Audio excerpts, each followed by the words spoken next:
sinabing Coconut House, ano ba ang unang pumapasok sa isip nyo? Bahay ng buko? Bahay na puno ng buko? Bahay na gawa sa buko? Tumpak at kalahati ang mga naisip ninyo!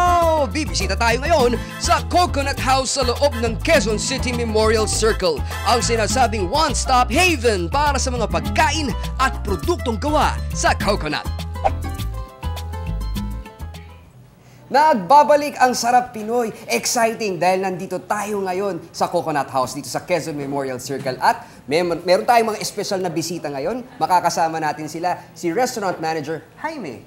Bati po muna kayo. Magandang araw sa lahat po ng manonood ng Sarap Pinoy. At ito naman po sa aking kanan ay si Chef Jorvin. Chef, anong lulutuin natin ngayon? Ang gagawin po natin ngayon ay magluluto po tayo ng pansit buko. Anong pagkain ang kapag na-translate mo sa English, ang kanyang Chinese name ay nangangahulugang something conveniently cooked fast?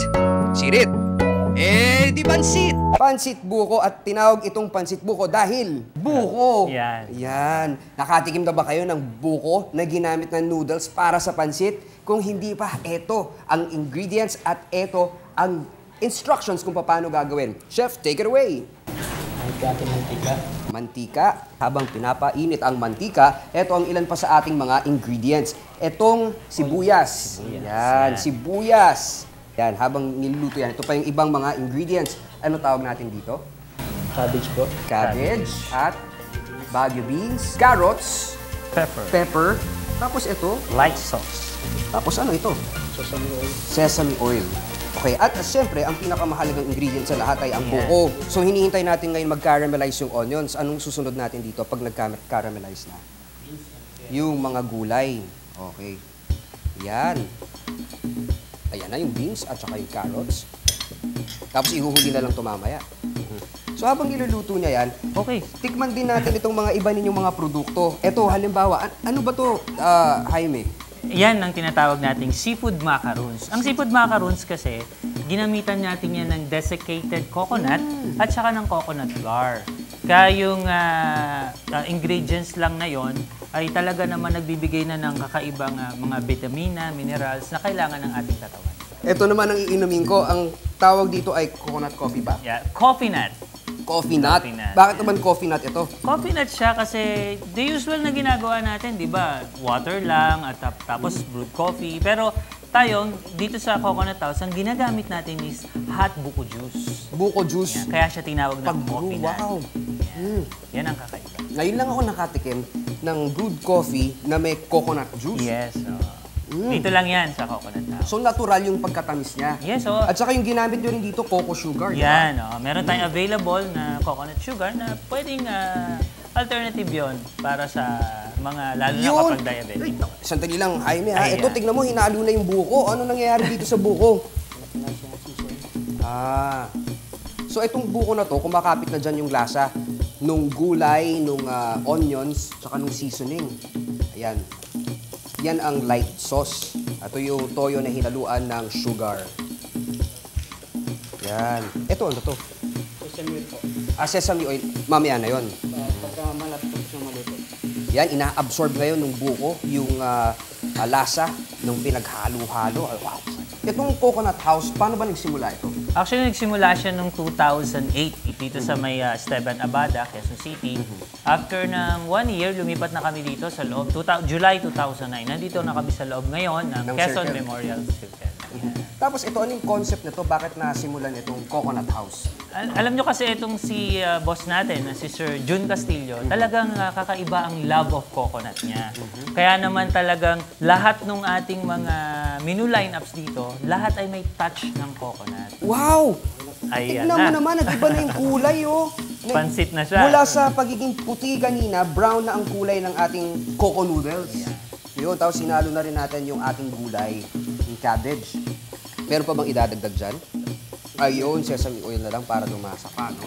Tapos ito ngayong coconut products na nandito ngayon, it's available for everyone, no? Kaya yung pag natikman mo, kakaiba, wow, buko pala to, hindi mo akalain. Ang coconut toast kasi, sir, parang one-stop shop na, no? Pagka punta mo dito, pwede kang bumili ng coco jam, coconut sugar, lahat ng mga na-extract natin out of coconut. Coconut. Yeah. At tapos ito, pagka gusto ko nun mag-dessert, Ayan. ito isa sa mga natikman ko to siguro mga couple of weeks back nung pagbisita ko dito at nagustuhan ko talaga. Ito yung tinatawag na Coconut halo-halo. coconut halo-halo. O yung coco halo-halo. Kasi ito, yellow pa lang okay na Yes, eh. Di ba? Kakaiba yung lasa ng yellow. Tapos ito pa, yung topping nito ay Coconut ice cream. Yung Ibig sabihin ba fruity ito, gata? coco. Yes. Ayun. Meron po siyang BCO content. Itong ice cream. Yes. Yun. Tapos, Masarap. ang sarap din nung ano dito. Makapuno ba yun? Ang Makapuno sabi, tsaka saging. ang lagi nga namin sinasabi, sir, sa mga customer, kahit hindi nyo nahaluin, tikman nyo lang yung crushed ice, talagang nandun na yung sarap ng coco halo-halo. Balikan natin ngayon ito. Naku, nauna yung dessert. Sige, lipat tayo ngayon dito sa ating pansit buko. Yun, ready na ba yan? Meron ng, yan, sesame oil na yung lalagay. Pwede bang, yan, konting-konti. Yun, no? Yan, ililipat na natin. Wow! Uy, sarap. Masarap talaga yan, sir. Actually, hindi lang sarap, yung sustansya, vitamina na ibinibigay ng coconut, ang nandiyan dyan. Tapos, itong noodles niya, syempre, nutritious eh. Yes, sir. Oh. Talagang bukod. Ito okay lang ba tikman ko na? Go, sir. Yan, sige. Ang init. Woo! Wow. Ano ba sinasabi ng mga customer pagka pumupunta sa dito? Ano yung mga pinaka-paborito nilang binibili? Actually, isa na yan, sir. At pagka tinikman nila yan, pag di namin sinabi na yan yung coconut, hindi nila nalalaman na buko na pala o buko strip na pala yung nakakain nila. Ayan. Kasi, ang sarap. Hindi nga halata na buko kung hindi mo sasabihin. Kasi Yes. yung lasa niya, nalalasahan ko yung toyo, pepper, yung sesame oil. Basically, yung pansit. Pansit.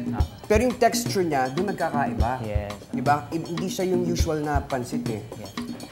Masarap sa dila pagka Sir. umiikot-ikot yung flavors. Yan. Actually, hindi lang masarap. Yung healthy content ng buko strip. Sarap. Nakakapagpatibay ng immune system. Thank you very much dahil pinatikman niyo ako nito. Pina-experience niyo sa akin, sa amin lahat, kung ano yung iba-iba pang wonders na nagagawa ng buko. Kaya, Yes. ingitin ko muna kayo. Ha?